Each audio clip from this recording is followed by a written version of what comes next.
Jonathan Impett is Director of Research at the Orpheus Institute and Associate Professor at Middlesex University, London. Jonathan's professional and research activities cover many aspects of contemporary music practice as trumpet player, composer and theorist. He leads the research cluster Music, Thought and Technology at the Orpheus Institute.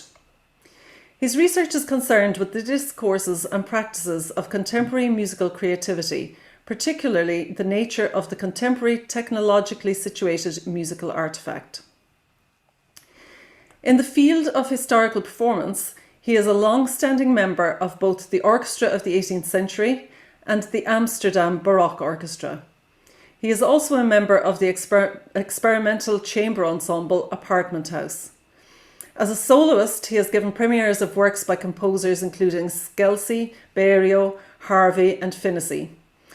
He directed the live electronic chamber ensemble Metanoia and was awarded a Prix Ars Electronica for his development of the metatrumpet.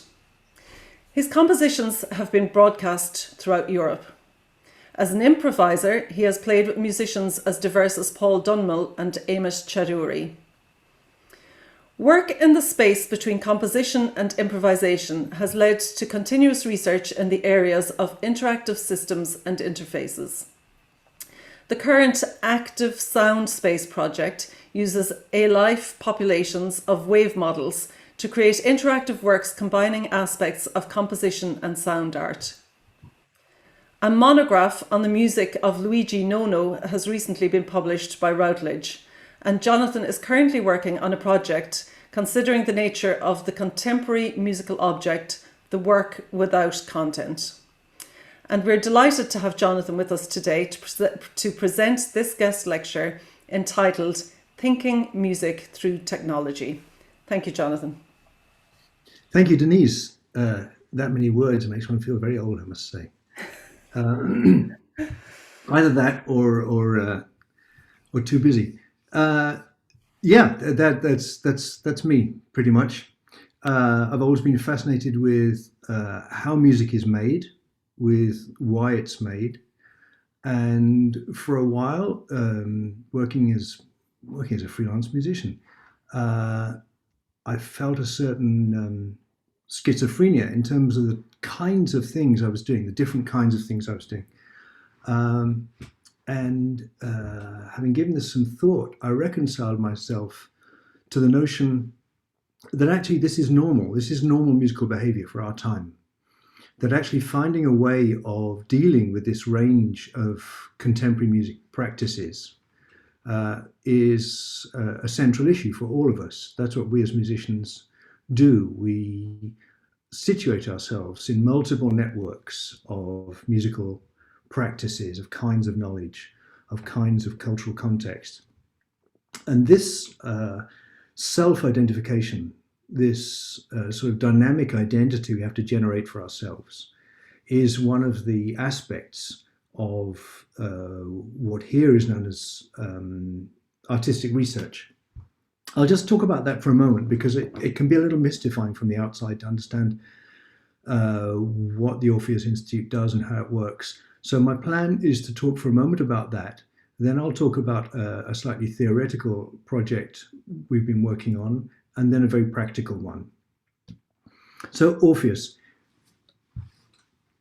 Orpheus has existed for 24, 25 years now. It was set up really to, the brief was to actually fill the gap, as it were, between conservatories and universities, which in most continental European structures had very separate approaches to music.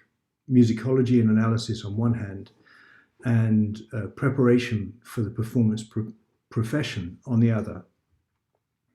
So this was, shall we say, an uncharacteristically visionary idea of a minister. It's not the sort of behavior we expect.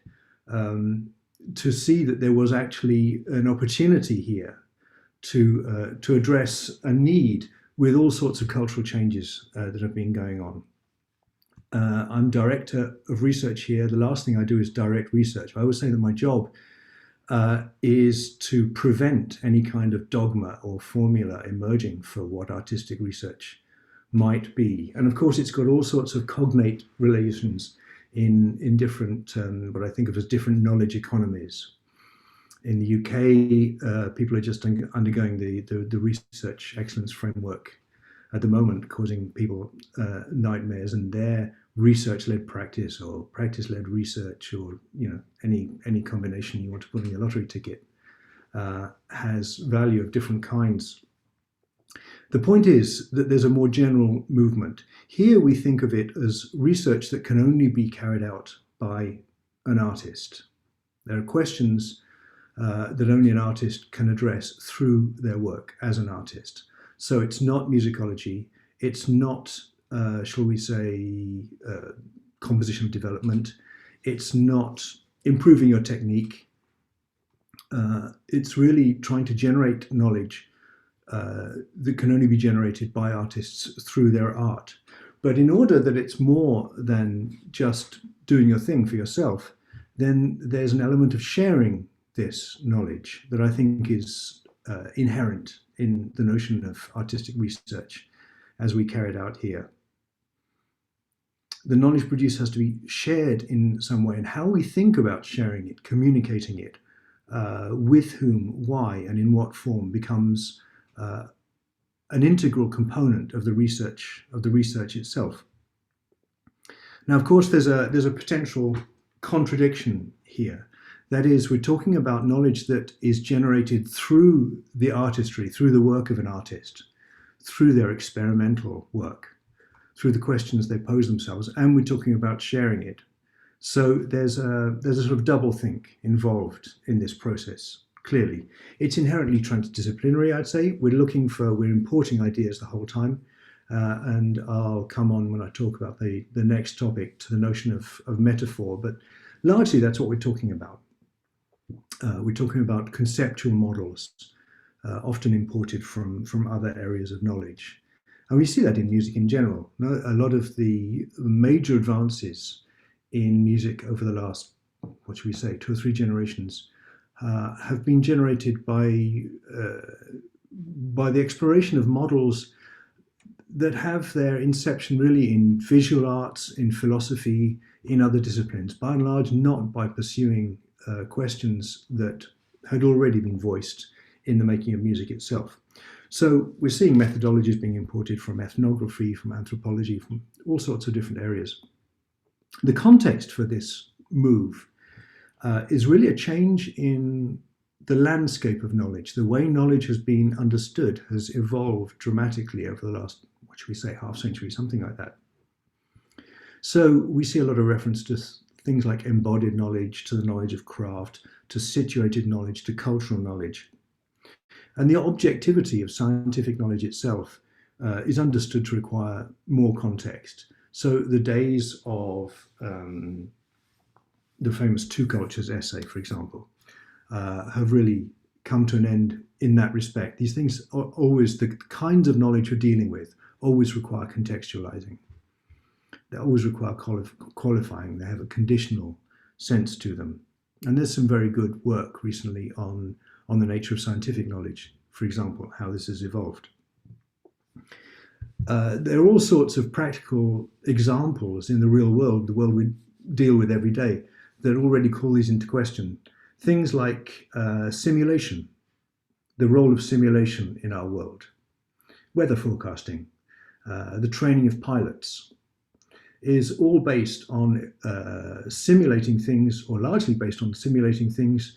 If you talk about things like climate change or air disasters, things that you hope will not happen.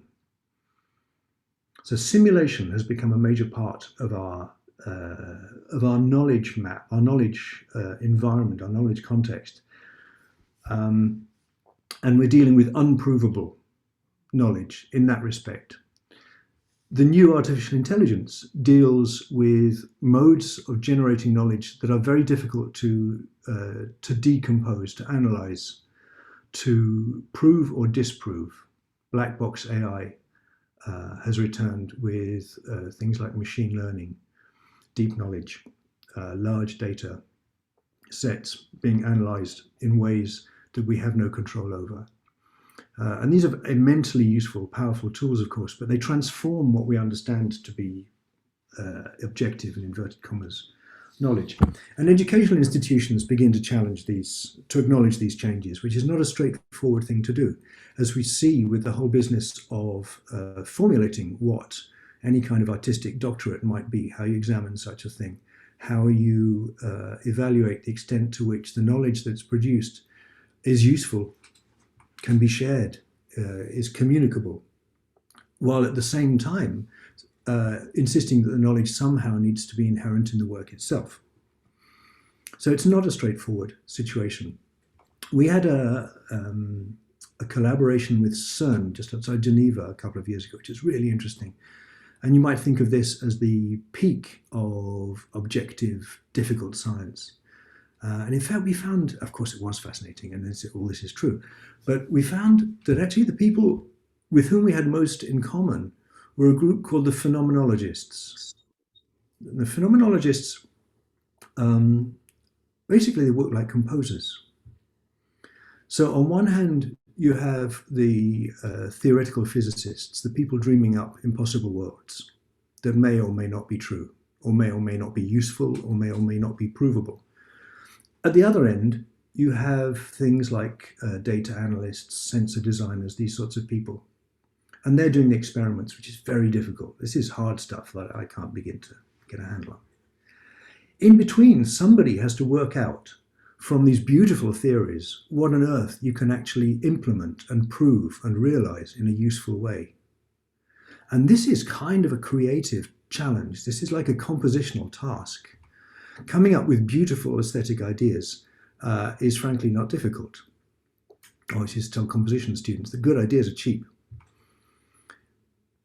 Coming up with those is only the first stage. It's then perceiving in those what can be realized usefully in our world, in our cultural context, with our tools, with the conceptual models that we have at our disposal to make sense of these things.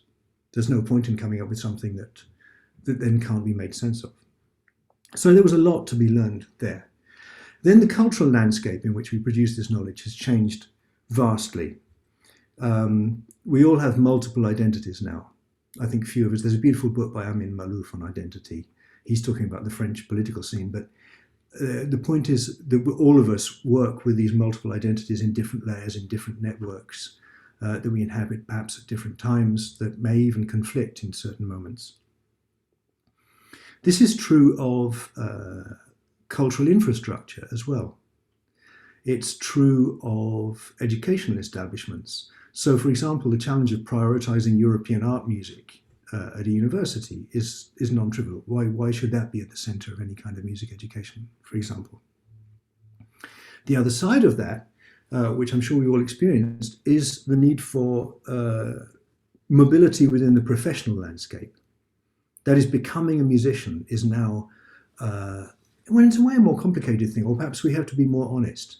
That is, the idea of getting an off-the-shelf job as a musician, which perhaps some, I don't know, a conservatory, perhaps some generations ago, might have taken as their standard model for why and how you learn the trade of music, is simply not tenable.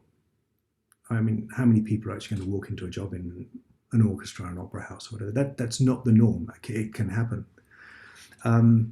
But for most of us, the norm is actually dodging and weaving, creating our own opportunities, identifying opportunities, identifying affordances within the cultural and the musical landscape that we can connect with, around which we can create something, identifying resonances between different aspects of our practice, our multiple practices, and what's going on in the world. So we have to be engaging in what you might call an artistic research mentality, frame of mind, the whole time. That's really one of our professional skills.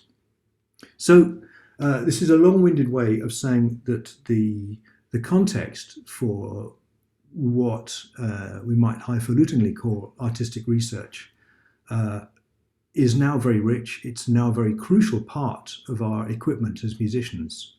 And whatever you want to call it, we all need to engage with it in one way or another. And I would suggest, in fact, that the most successful artists, the people we look to from the past, have always done this.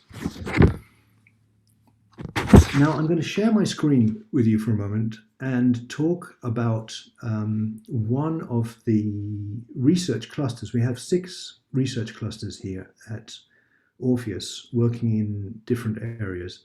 And the one I lead is called Music, Thought and Technology, which I should be able to find somewhere. There we are. Music, Thought and Technology. The clues in the name, pretty much. But this is a nexus around which, well, for example, a lot of PhDs that I get to examine, they circle around these areas. At one moment, they're talking about creative musicianship. At another, they're talking about inventing some new gizmo or technique or exploring some possibility. At another moment, they're talking about cognition on one hand or philosophy on the other hand. And it's always a game of catch, right? As soon as you think you know what the PhD is about, actually it's about the other thing. So trying to bring some focus to this area, rather than pretend that these are separable, entirely separable areas, was one of the thoughts behind setting up this group. That sets out what we try to do, to investigate the ways in which an informational environment conditions the ways we think about, engage with, and practice music, and the ways in which we might reconceive our terms and methods for doing so, such that they're appropriate to our informational environment. What do I mean by our informational environment? Well, that's the world we live in, right? It's a data world, it's an informational world. And what I'm going to try and say over the next few minutes is that this isn't just a matter of dealing with information, with dealing with data when you're dealing with it by means of computers, but actually these govern the conceptual models with which we naturally engage with the contemporary world. And I'm going to suggest that we do so not only when we're dealing with kinds of thoughts that we might identify explicitly with technology. And if we're going to do this, that means reconceiving how we understand music, how we imagine music, the terms, the modes, the models we use to deal with music, to create it, to engage with it, to understand it, to deal with it critically, or to discuss it between ourselves, to generate any kind of discourse around it. And as I said at the beginning, what we're talking about here is not just what sounds like contemporary music, what looks like contemporary music, and certainly not just what looks like technological music. I'm talking about all of the practices that we engage with in our world. There's a list of the people that participate in this group. Some of them you might know. There's a neighbour of yours from Trinity, my dear friend Nick, and Simon just up the road at Sark. And you may recognise some of the other names. There's some very practical questions at work here, because we're very practical people. We're all music makers. How do we make musical objects in performance? And in particular, what are the temporal structures, the temporal boundaries of doing that? How do we think of real time? What's the difference between composition and improvisation? These sorts of questions. What are appropriate constructive concepts? How do we go about making stuff? I mean, one way is to just take the tools you're given and say, well, what can I do with this? And that's a perfectly valid experimental process. But I think we can think a little more deeply than that. And a question that often escapes scrutiny, because it's kind of intractable, is that in a world where people are increasingly developing their own practices, their own unique practices, their own interfaces, their own software, their own style, language, how do we get these people to work together? We can put a bit more flesh on these questions. What are the materials we're working with? How do we deal with the incommensurability of these materials? So say, I'm going to introduce shortly a case of improvisation with live electronics. How do we deal with the different modes of representation? We have audio streams, we have the gestures you can see people making, physicality. We have all sorts of data that we derive from the interfaces We have symbolic representation of the music as it's happening. These all live in entirely different worlds. You can't just, well, you can just map one onto another, but that's not a very reflective thing to do. And what is the present? What is the present? We know, you know, as soon as you start working with computers in supposed real time, that there's no such thing. It's the spurious present, as James called it 100 years ago, right? You're talking about retention and protension, as Husserl called it, getting on for 100 years ago. You're constantly working within this expandable, contractible window around what feels to you like the present moment. The difference working with computers is that this present moment might expand back to something that was recorded or you have data about for some reason, goodness knows how long ago, and you can make something happen at any time you like in the future, as long as you're set up right. So why should you or shouldn't you do any of these things? What are the confines of this space? And how do we create form then? What are the bounds of this? We're making some kind of musical phenomenon. When does it stop and start? Why should it stop and start when we walk on and off the stage? What are appropriate constructive concepts? Well, as I said, you can just use the tools as you get them from the shop, as it were, if you're just talking about music technology. But then you're working with basically an effects box. I just talked about using data from any mode of representation you like and mapping it onto anything else. Well, you can actually do that. But that's, I call it universal transduction. You're taking a form of energy from one aspect of, let's call it the material world, the physical world. You're abstracting it into data and you're simply mapping it onto another, which can be sound production, it can be lights, it can be whatever you like. Now, if you want to take stock exchange records from Lima from a decade ago and project them onto the way lights are going to change in Sydney in 10 years' time, you can do it as long as you're set up right. But why on earth should you do that? How do you create any kind of sense out of this kind of association of those different forms of data you have access to? And how do you endow or ascribe agency? At what point do these things become autonomous? Do they feel as if they're doing something, or do they afford some kind of response to you? And thirdly, the question I mentioned before, how do artists work together when each creates their own unique performance environment? And here, there I put up two conventional ways of approaching that, neither of which really address the question. And questions of commonality will emerge from what I'm about to talk about. I talked about three fundamental concepts: intuitive technologies, maps of inscription, and the work without content, or music as a dynamic system. Maps of inscription is our concept for dealing with the difficulty that musical discourse currently has in dealing with, say, the difference between improvised music and composed music, dealing with vernacular musics and, what do you want to call them, composed musics, dealing with stuff that happens in a machine, the difference between stuff that happens in a machine on one hand and very performative things on the other. Now, if you're looking at their most superficial level of representation, a score or an audio file or whatever, this becomes very tricky. But if you're very specific about what phenomenon you're talking about, you can look at how this may have been formed, constituted by factors that are distributed through time and through some of these different areas that are listed here. There's a beautiful book by Edwin Hutchins called Cognition in the Wild. He was a psychologist working with the US Navy for a while.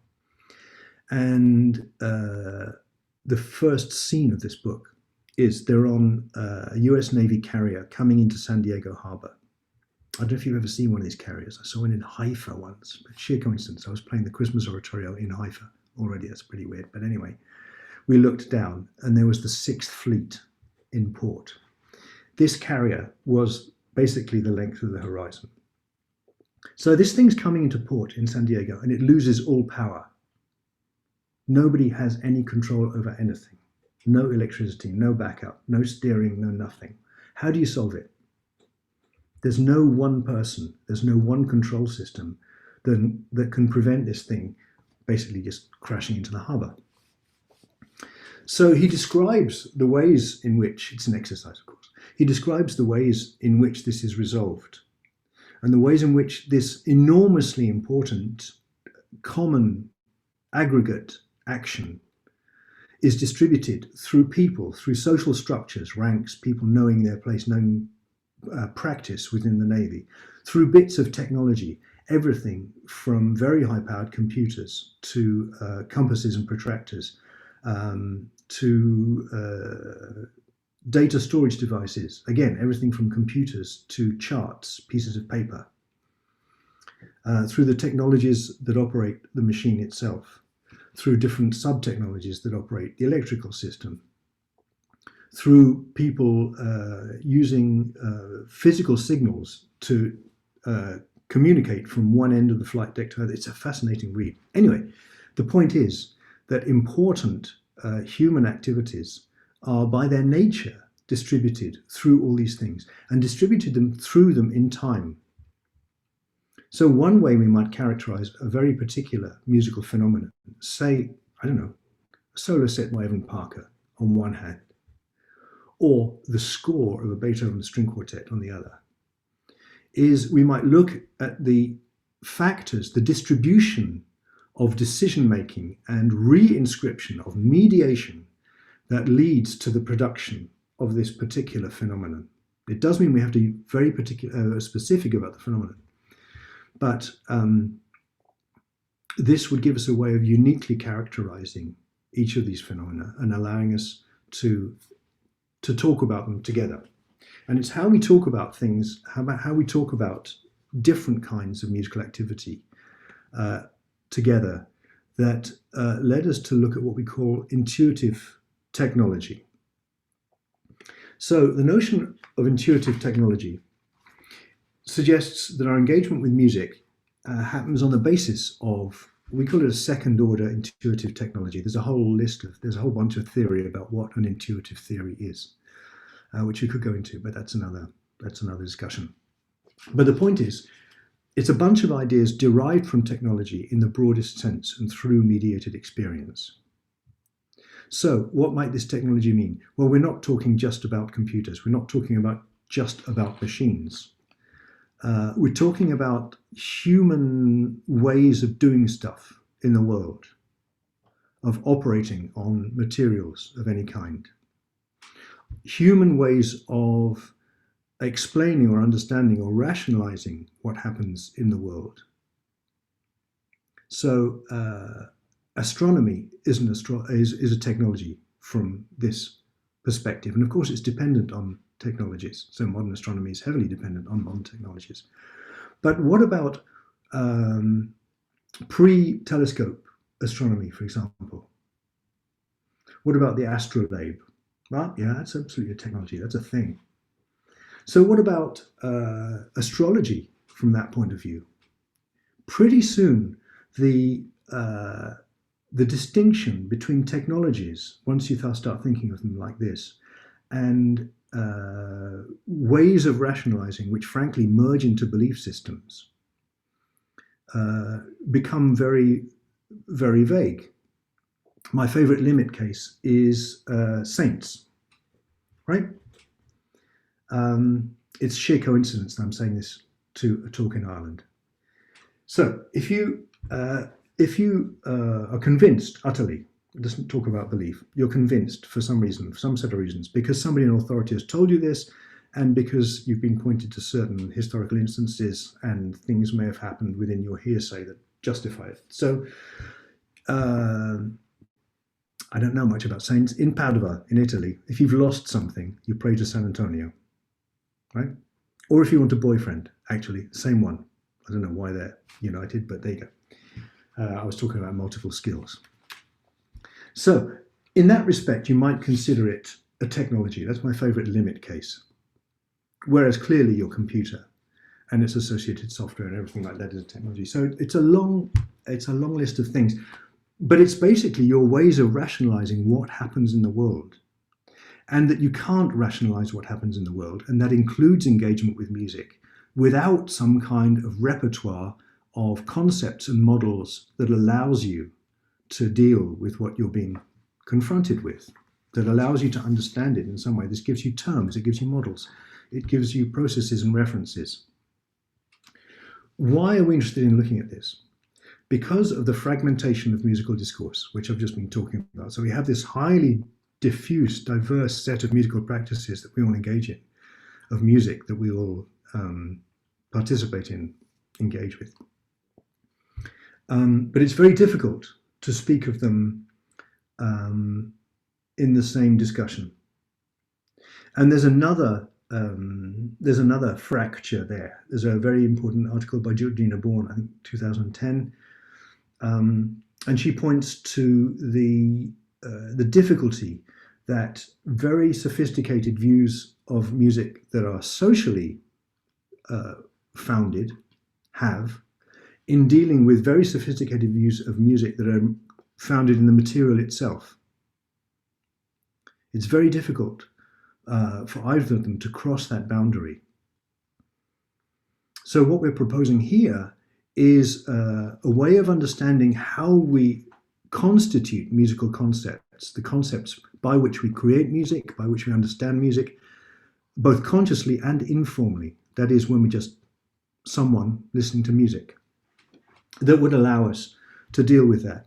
And there's another set of questions that what we want to do is propose is closely related, which is a set of questions around the relationship between culture and technology. Now, obviously, this is a very current discussion because technology is so in our face now. And this is why it's a crucial moment for thinking about things this way. We talk about intuitive technologies, and we have a new journal called Echo, an online journal, the first few issues of which are really looking at what we think of as technotropes that are just in the world. So we talk about networks. We talk about we use the notion of the digital archive, let's call it that, data. We talk about feedback. We understand interfaces. We understand what simulation is. These are metaphorical devices, metaphorical operations, let's call them that we use in everyday speech, in vernacular conversation.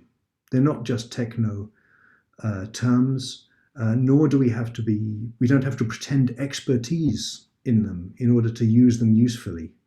And what we want to propose with this idea is that that's actually crucial. It's not that we're ignorant and that we're using them lazily. It's that these kind of, frankly, second-hand ideas have always been important in cultural apprehension, in cultural production. This is from the late Bernard Stiegler's, the first of his books on techniques and time.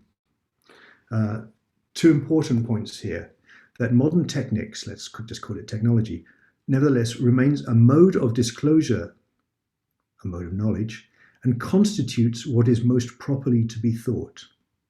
Right? It gives us the mechanisms for thought in contemporary culture. But at the same time, he points to, he calls it a divorce between culture and techniques. And here he points to a temporal problem between the different speeds of development of culture and technology. And this is what we want to suggest by using this notion of intuitive technology is actually solvable or addressable. That is, even Bernard Stiegler is not quite using the right terms. And repeatedly what we find is that what seem to be difficult questions at any given moment are often difficult precisely because the terms of the questions are not quite right. And that actually the terms of the answers already exist.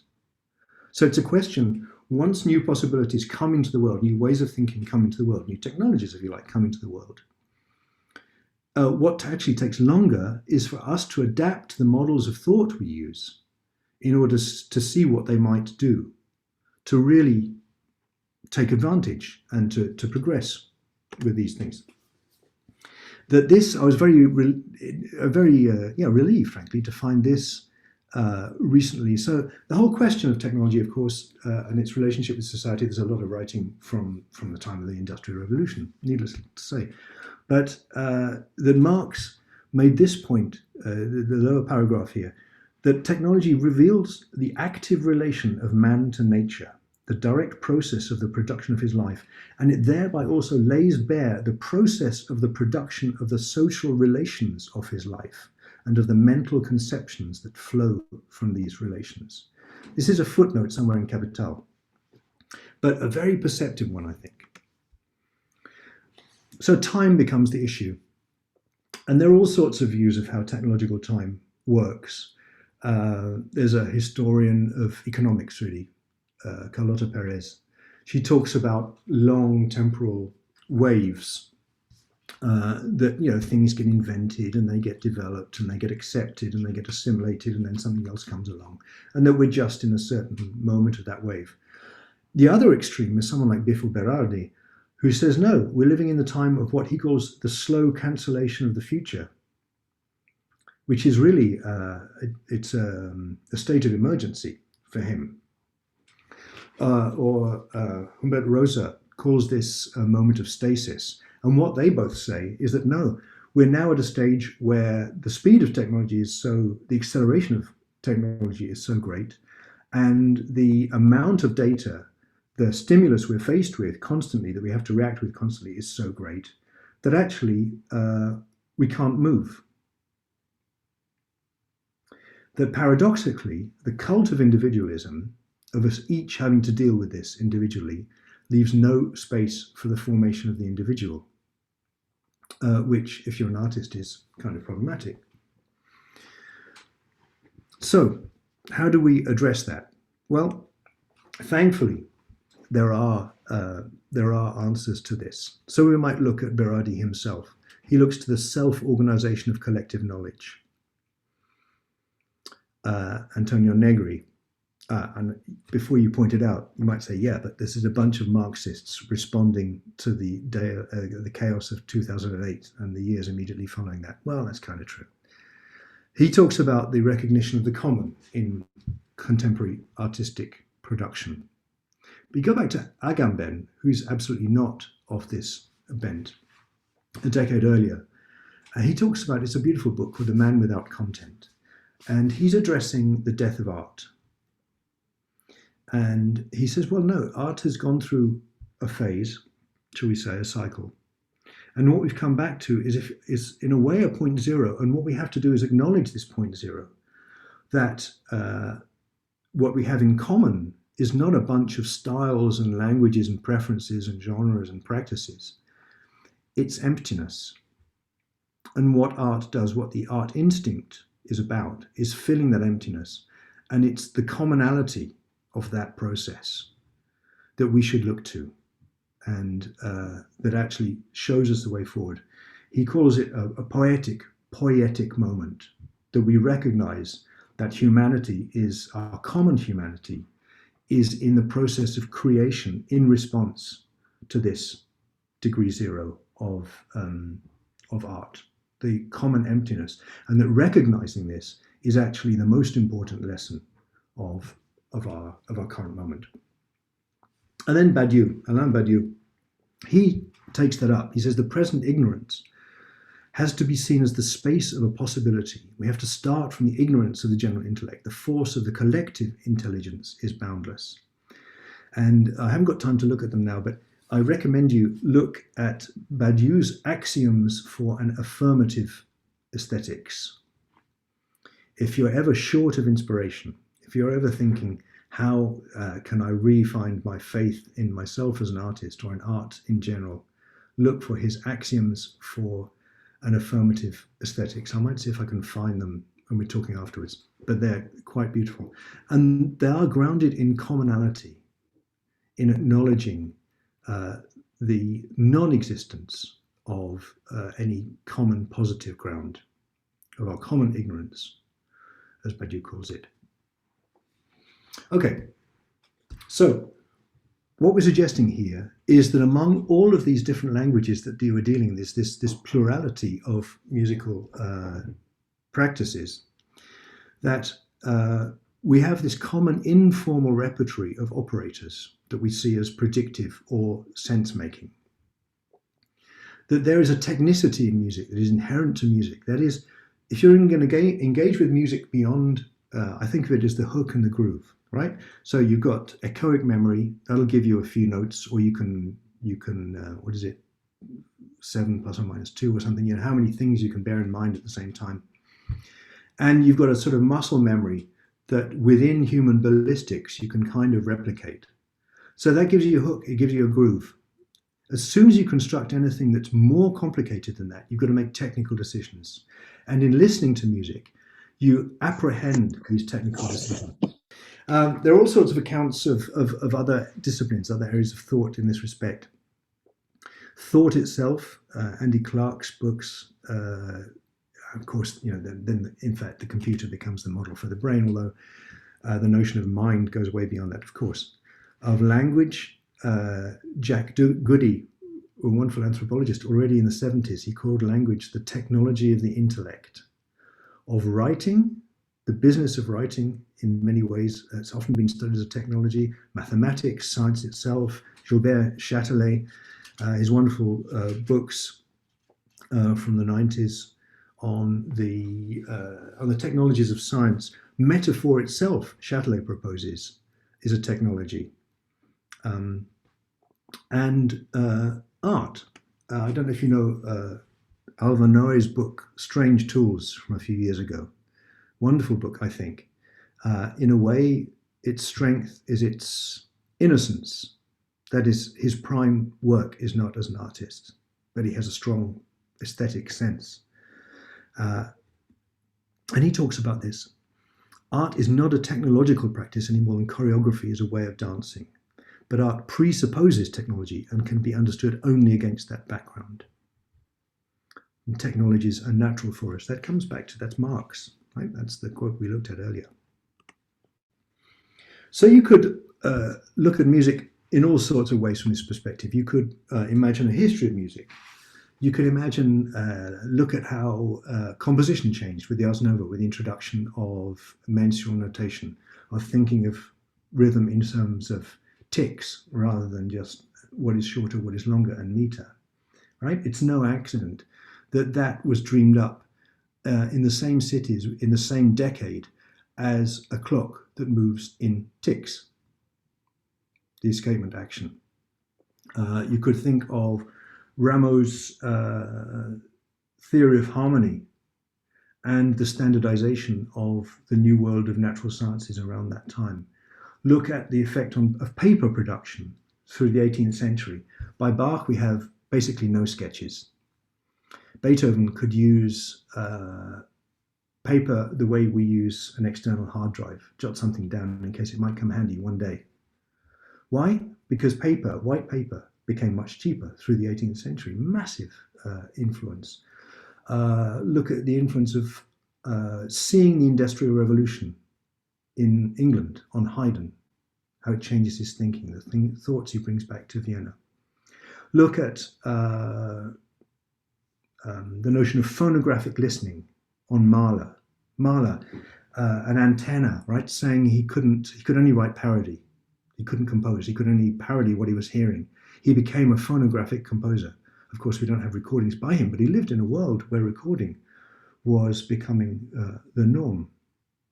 Or in the same city at the same time, the influence of symbolic logic, of Frege, people like that, on Schoenberg, and so on and so on and so on. You could write a whole history of music from that point of view, rather than from the point of view of great composers and masterworks. Double hermeneutics we don't have time to deal with here, except that it's an important concept because it's an Anthony Giddens concept from sociology. The notion that terms have a double life, that is, for example, technological terms have a technological origin, they become used in vernacular conversation, and they go back to technologists who then work with them using them in that vernacular way. and they get recycled and so on. So there's a sort of cyclic feedback thing going on there. And the notion that music is a long cultural experience of virtuality. So as we're learning to deal with the digital world, with what digital objects are, with what our relationship with virtual, with virtual things might be, with how we reconceive materiality in a future hybrid world, I would say that music is a long cultural experience that has a lot to tell us about exactly that situation. And that if we reconceive music from that perspective, music in turn will tell us a lot about how to deal with the coming world.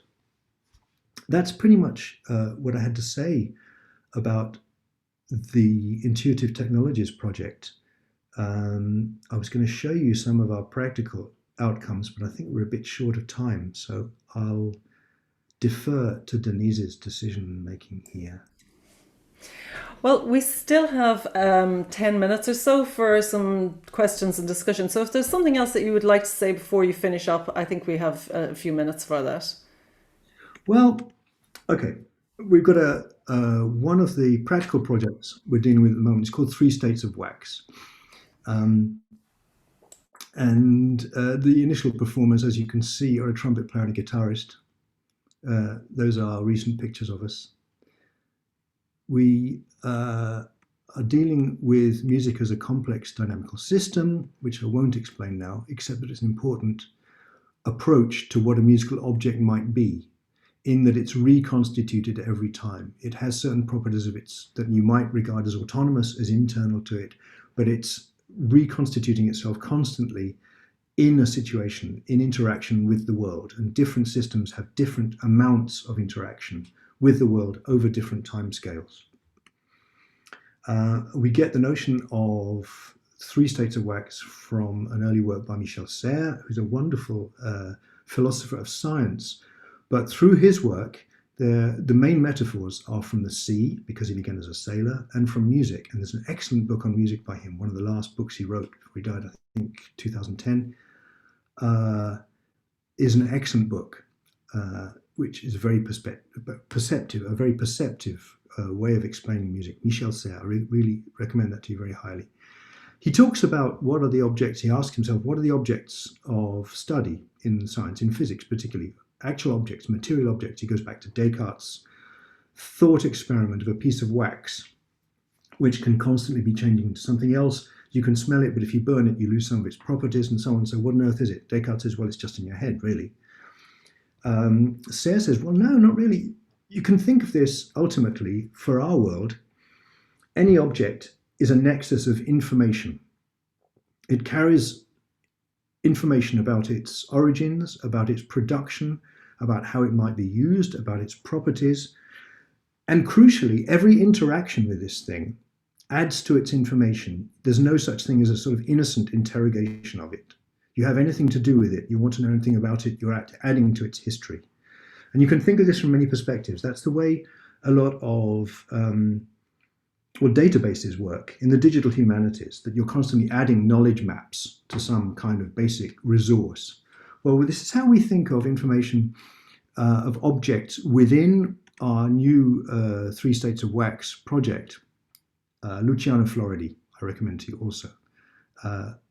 The Design of Information, the 3rd book of his trilogy on information logic.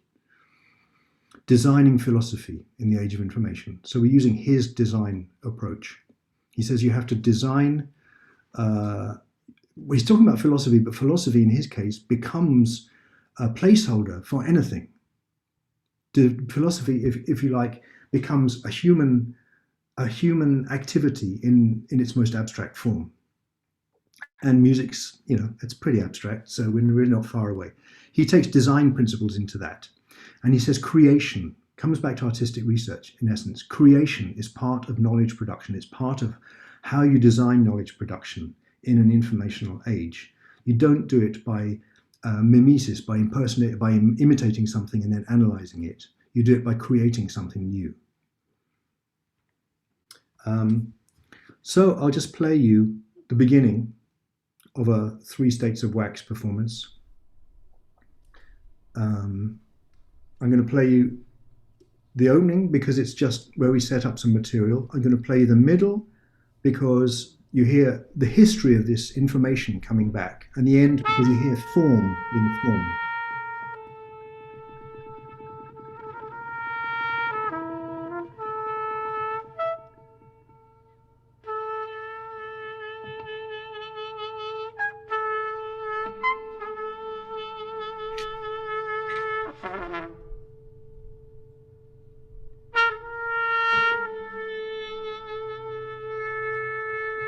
Okay, so very basic seeds for this thing, but it then develops its own behavior on the basis of the information and the history of this information.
Okay, so you can hear all sorts of stuff going on there, and it generates its own formal decisions.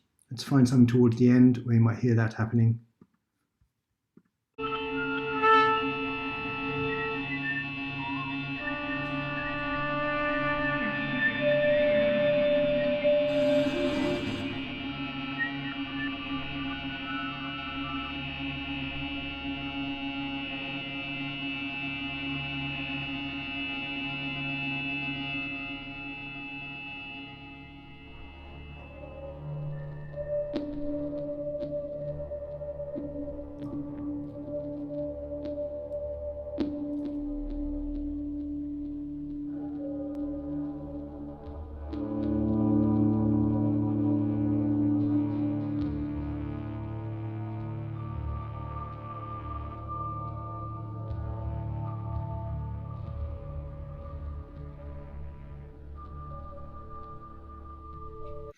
Okay, that's enough of that. So there you are. The whole thing, it makes formal decisions on the basis of its own behavior. That's the end of my example.